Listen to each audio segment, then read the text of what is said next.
Well, Arsenal went back to winning ways last weekend against Southampton. They are on top of the table. Can they sustain it this weekend? They're going to be away to Cardiff.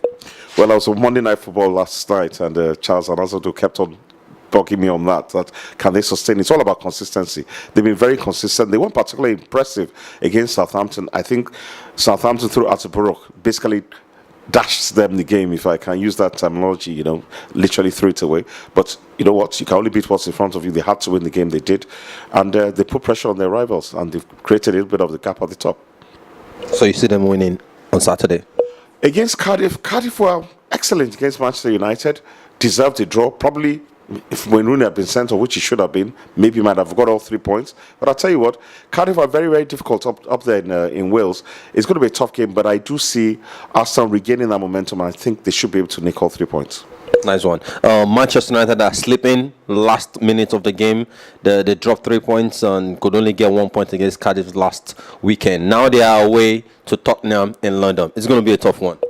It's going to be a tough one for many, many reasons. Tottenham are difficult to beat at home, and previously had the best defense in the Premier League. But what happened?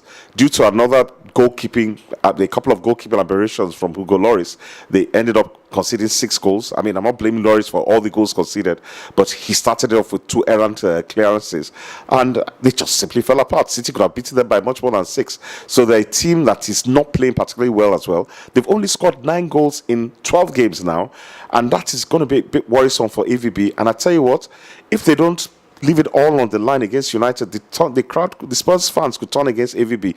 They're already wondering why he keeps on playing Soldado, who for me just doesn't cut it. His AVB style is a bit too laboured. But then what can you say about David Moyes? I do not blame David Moyes for Man United dropping points against Cardiff. I feel it was the players that simply couldn't defend a single goal lead with less than 2 or 3 minutes to go in the game. So that's all the players' fault.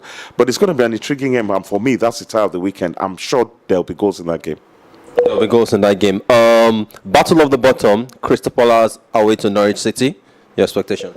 I think it's actually Crystal Palace. Yes, Crystal Palace away to Norwich City. Now that's going to be a tough game. It's early in the season. We're in November, towards the end of November. But I tell you what, it's going to go for. End of November. I tell you what, this is a 6-pointer so soon in the season. Norwich can't afford to drop any points, neither can Crystal Palace. Crystal Palace got a very good win away from home against Hull, which is a team that's a newly promoted team like them as well. So they'll be looking at teams like Crystal Palace to try and get something from it. It will be an excellent result if Crystal Palace can get out of Norwich with a point, but it will be a bad result for Norwich if they can't take all 3 points from that game. So Norwich will be looking to take all 3 points at 1.75. Chelsea at home to Southampton.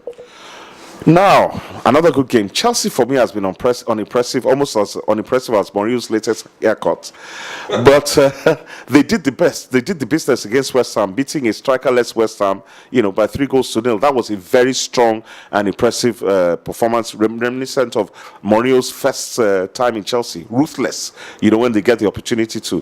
Again, it was a mistake from their keeper, who gave away a needless penalty from Diame's thoughtless back pass. But hey, that's football. Against Southampton, who have a lot to make up for the horror show they put on against Arsenal, I think it's going to be a tight game, and I don't think Chelsea will have it all their way. You know what? I'll stick my neck out and see Chelsea dropping points against Southampton. Maybe a draw or something? Maybe a draw, yeah. That's huge. 3.9 for a draw. Chelsea, Southampton. Now another London derby. West Ham United at home to Fulham. Another basement battle. Fulham can't win to save their lives. West Ham simply don't have any strikers and have ended up playing Kevin Nolan as a front man, and that's Kevin Nolan essentially all his career has been a goal-scoring midfielder, and he's done very well at that. But holding up the play, running lines, trying to bring others, but that's not his forte, and West Ham are suffering for it. I see that game as a nil-down draw. West Ham don't score that many goals at home. Fulham don't score many goals away from home. Both teams struggling for confidence. I don't say, in fact, if there's any game that probably end up in a goalless draw this weekend, it's West Ham Fulham. Goalless draw. Maybe at least one of the teams are going to keep a clean sheet. That's what they're saying. So at least that means both teams are not going to score in this game. That's what it means. That's what I see. I see both teams. Both teams struggling for confidence. Both teams at the wrong end of the table. Although it's a derby, so they're going to go out again about it, hand on tongues. But you never know. Maybe you end up 5-5. But for right now, it looks like a nil-down scoreless draw. Thank you, Segun. My pleasure. So one more transcribe. I'm at transcribe it Okay. in the form of article. Oh, okay, You okay. need to write. Right, fantastic.